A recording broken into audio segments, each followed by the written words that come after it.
आज हमने करना है ji question number 2, discuss the continuity of F of X at X is equal to C. आपको एक फंक्शन दिया गया है, आपने फंक्शन की कंटिन्यूटी चेक करनी है। अब कंटिन्यूस फंक्शन हमारे पास किस तरह के होते हैं, जैसे हमारे पास साइन ऑफ एक्स है तो ये हमारे पास कुछ इस तरह से कर्व बनाता है हमारे पास ये, और इधर से ये, तो ये हमारे पास क्या है, कंटिन्यूस फंक्शन है। यानी कहीं भी इसकी जो कर्व है वो ब्रेक नहीं होती, कहीं ना कहीं वो ये कंटिन्यूस है, जारी रहती है ये इस तरह से। लेकिन अगर इस तरह की हमारे पास बन जाए ये वाला फंक्शन, तो ये देखें यहाँ पे आके ये कर्व नहीं रही बल्कि ये यहाँ पे ब्रेक हो गया। इसका मतलब इसको हम कहते हैं F of X is equal to X mod. इसी तरह से हमारे पास जो ब्रैकेट फंक्शन होता है जिसको हम इस तरह से कहते हैं कि अगर हम इसमें 1 पुट करेंगे तो आंसर 1 आएगा, अगर हम इसमें 1.1 पुट करेंगे तो भी 1 आएगा, अगर हम इसमें 1.9 पुट करेंगे तो भी 1 आएगा, अगर इसमें हम 2 पुट करें तो फिर 2 आएगा। ग्रेटेस्ट इंटीजर फंक्शन भी इसे कहते हैं। इसका ग्राफ इस तरह से बनता है कि यहाँ पे फ़र्ज़ करें बनेगा, फिर ये बनेगा, फिर ये बनेगा। तो ये देखिए कहीं भी कंटिन्यूस नहीं है, यानी ये यहाँ तक गया फिर ऊपर चला गया फिर ऊपर चला गया, तो ये क्या है, डिसकंटिन्यूस फंक्शन। ये कंटिन्यूस फंक्शन है। इसी तरह से अगर आप कॉज को देखें तो कॉज कुछ इस तरह से होता है, इस तरह से ये वाला, ये भी क्या होता है, कंटिन्यूस फंक्शन। कंटिन्यूटी तो ये है कि आपके पास जो भी कर्व बन रही हो वो कहीं टूटनी नहीं चाहिए। अगर कर्व टूट जाएगी तो फिर हमारे पास वो फंक्शन जो होता है वो कंटिन्यूस नहीं रहता। तो इसमें हमारे पास जो कंटिन्यूटी दी गई है वो हमारे पास उसकी डेफिनेशन कुछ इस तरह से है कि सबसे पहले आपको एक फ़ंक्शन दिया जाएगा, वो फंक्शन कोई भी हो, F of X is defined at X is equal to C. जो भी फंक्शन आपको दिया जाए वो सी पॉइंट पर डिफ़ाइन होना चाहिए। डिफ़ाइन का मतलब ये होगा कि अगर हमारे पास एफ ऑफ एक्स जो है वो एक्स है, इसमें हम अगर पुट कर दें 1 तो 1 आंसर आ जाता है, अगर हम 2 पुट कर दें तो 2 आ जाता है, 0 पुट कर दें तो 0 आ जाता है। इसका मतलब हर एक पॉइंट पे ये कोई ना कोई आंसर दे रहा है, इसलिए ये कंटिन्यूस है। अगर हम एफ ऑफ एक्स लिखें 1/x और यहाँ पे आप पुट कर दें 0, तो ये हमारे पास 1/0 ये इन्फिनिटी हो जाएगा, यानी ये फंक्शन अनडिफाइंड हो जाएगा। तो ये फंक्शन फिर इस पर डिफ़ाइंड नहीं हुआ। डिफ़ाइंड का मतलब है कि उसका कोई ना कोई डेफिनेट नंबर जो है वो आंसर आना चाहिए, कोई डेफिनेट नंबर, इन्फिनिटी या माइनस इन्फिनिटी नहीं होना चाहिए। सबसे पहले फंक्शन जो है पॉइंट के ऊपर डिफ़ाइंड होना चाहिए, डिफ़ाइन होना चाहिए। दूसरी कंडीशन कि फंक्शन की आपने लिमिट लेनी है, लेफ़्ट हैंड लिमिट और राइट हैंड लिमिट ये आपस में इक्वल आनी चाहिए। अगर ये आ जाएगी तो हम कहेंगे limit x approaches to c f of x exist.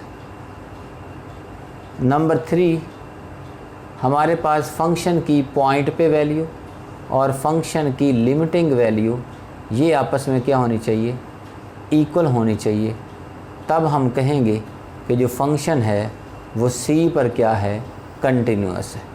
ये 3 कंडीशन जो हैं ये एग्जिस्ट करनी चाहिए। अभी हम इन कंडीशंस को इन क्वेश्चन पे अप्लाई करते हैं, यहाँ से आपको क्लियर हो जाएगा। ये फंक्शन दिया गया, फंक्शन हमारे पास है ji F of X is equal to 2x + 5 over और 4x + 1। x की फिर कंडीशन है कि less than or equal to 2 है, यानी अगर हम ये करें कि यहाँ पे कहीं 2 है तो इसका मतलब ये वाला जो फंक्शन डिफ़ाइन हो रहा है वो कहाँ से कहाँ तक है कि उसमें 2 हमारे पास शामिल है और 2 से लेस वैल्यूज़ के लिए ये वाला फंक्शन है, यानी 2 भी शामिल है और 2 से लेस भी शामिल है, इक्वलिटी भी और लेस देन की कंडीशन भी। इसमें सिर्फ 2x की वैल्यू जो है वो 2 से ग्रेटर है, मतलब ये इधर जा रहा है। इसमें हम 2 को शामिल नहीं करते। अब हम चेक करते हैं जी ये कि ये फ़ंक्शन जो है ये कंटिन्यूस है या नहीं। तो सबसे पहली जो कंडीशन है वो ये है कि फ़ंक्शन जो है वो c पर डिफ़ाइन होना चाहिए। तो यहाँ पर जो c दिया गया ना वो आपको 2 दिया गया। आपने सबसे पहले फ़ंक्शन में x की वैल्यू c यानी 2 जो है वो पुट कर देनी है। जब आप इसमें 2 पुट करेंगे तो एग्जैक्ट जो 2x की वैल्यू 2 है वो यहाँ इक्वलिटी है नीचे, इसका मतलब ये 2 की बात हो रही है। तो ये 2 के लिए ये फ़ंक्शन है तो हम लिखेंगे 2 × 2 + 5 यानी x की जगह पे 2 पुट कर दें। इस तरह से ये 2 × 2 4, 4 + 5 कितना हो जाएगा 9 हो जाएगा। तो ये f(2) हो गया। तो ये एक डेफिनेट नंबर आ गया। इसका मतलब फ़ंक्शन जो है वो इस पॉइंट के ऊपर क्या हो गया डिफ़ाइन हो गया। नंबर 2, ये पहली कंडीशन थी कि फ़ंक्शन की लेफ़्ट हैंड लिमिट और राइट हैंड लिमिट आपस में क्या होनी चाहिए इक्वल होनी चाहिए, यानी लिमिट एग्जिस्ट करनी चाहिए। तो अब हम लेते हैं लेफ़्ट हैंड लिमिट, वो होगी लिमिट, ये जो c2 था ना हम लिखेंगे x approaches to 2 through negative sign और साथ लिख देंगे f(x). इसका मतलब है कि हम 2 को अप्रोच कर रहे हैं लेफ़्ट साइड से, हम इधर की बात कर रहे हैं कि हम इधर आ रहे हैं। तो एग्जैक्ट 2 नहीं है ये। तो इसका मतलब क्या है, आप लिखोगे लिमिट x अप्रोचेस टू 2, ये नेगेटिव ख़त्म कर दिया हम क्योंकि लेफ़्ट साइड से आ रहे हैं। तो आपने देखना है कि x की वैल्यू 2 से कम कहाँ पर है। तो यहाँ 2 से कम होगी वो वाला फ़ंक्शन हम यहाँ यूज़ करेंगे। तो यहाँ x की वैल्यू लेस दैन 2 भी है तो फंक्शन फिर से यही आ जाएगा, ये 2x + 5 हो जाएगा।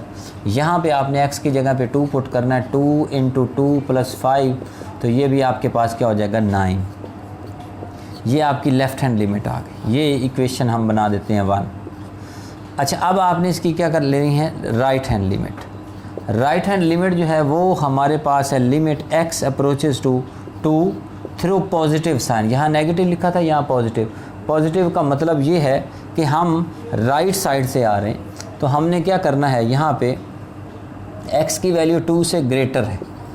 अब हम ये वाला फंक्शन लेंगे, हम लिखेंगे limit x approaches to 2 through positive, मतलब x की वैल्यू 2 से ग्रेटर कहाँ पे है। तो 2 से ग्रेटर कहाँ पे है, यहाँ पे ये फंक्शन लिखेंगे 4x + 1। तो ये 2 यहाँ पुट कर दें तो 4 × 2 + 1, तो ये हमारे पास कितना आ जाएगा 9 आ जाएगा। इस तरह से हमारे पास इसकी जो राइट हैंड लिमिट आ गई है वो भी कितनी आ गई है 9 आ गई। तो राइट हैंड लिमिट हमारे पास कितनी आ गई है 9 आ गई। तो ये इक्वेशन 2 हो गई। तो from 1 and 2 left hand limit is equal to right hand limit. अगर ये इक्वल आ जाती हैं तो लिमिट जैसे कि क्या करती हैं एग्जिस्ट करती हैं।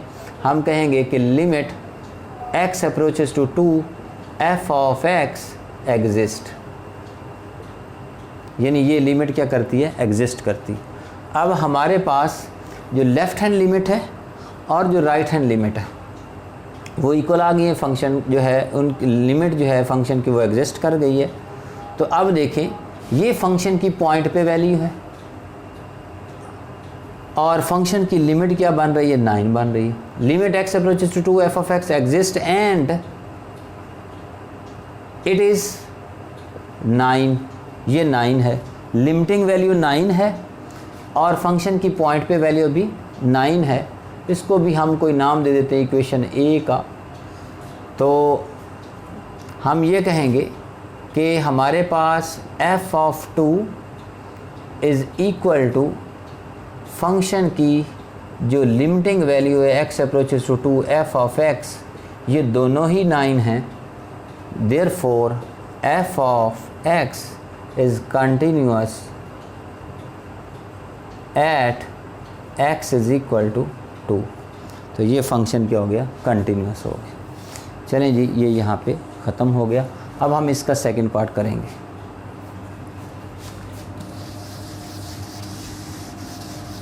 हमारे पास नेक्स्ट जो इसका सेकंड पार्ट है वो है, उसकी भी कंटिन्यूटी चेक करनी है। तो सेकंड को हम देखते हैं, ये वाला है। आपने इसको सॉल्व करना है। तो सबसे पहले फंक्शन की आपने पॉइंट पे वैल्यू वो क्या है 1 है, तो आपने 1 पुट कर देना। तो एग्जैक्ट 1 जो है वो यहाँ पे है, तो इसकी वैल्यू कितनी आ जाएगी 4 आ जाएगी। तो फंक्शन की पॉइंट पे वैल्यू होगी 4। अब आपने इसकी लेफ़्ट हैंड लिमिट लेनी है। Limit x approaches to 1 through negative sign f of x, ये बन जाएगा limit x approaches to 1 f of x की वैल्यू जहाँ 1 से कम है वो वाला फंक्शन लेना है। वो हमारे पास है 3x माइनस 1, यहाँ पे आपने 1 पुट कर देना है -1, तो ये 3 माइनस 1 ये 2 हो जाएगा। तो ये लेफ़्ट हैंड लिमिट आ गई। अब आपने इसकी क्या ले लेनी है, राइट हैंड लिमिट। तो राइट हैंड लिमिट में बन जाएगा limit x approaches to 1 through negative sign positive sign f of x, ये बन जाएगा limit x approaches to 1, f of x की जो वैल्यू है वो 1 से क्या है, ग्रेटर है, तो वो हमारा ये वाला फंक्शन बनता है 2x। यहाँ पे आपने 1 पुट कर देना, तो 2 इंटू 1 ये हमारे पास 2 बन जाएगा। तो ये राइट हैंड लिमिट आ गई। देखिए लेफ़्ट हैंड लिमिट और राइट हैंड लिमिट इक्वल आ गई हैं, लिहाजा लिमिट एग्जिस्ट करेगी। Limit x approaches to 2 f of x, ये हमारे पास किसके इक्वल आ गया, 2 के। तो ये अगर 1 हो, ये अगर 2 हो, तो हम लिखेंगे फ्रॉम 1 एंड 2 फंक्शन की पॉइंट पे वैल्यू और फंक्शन की जो लिमिटिंग वैल्यू है वो आपस में क्या है, इक्वल है, और वो क्या है, 2 है। Therefore f of x is continuous at x is equal to 1। Sorry यहाँ पे 1 है, तो ये 1 पे फंक्शन क्या हो जाएगा, कंटिन्यूअस हो जाएगा। इस तरह से ये कंप्लीट हो।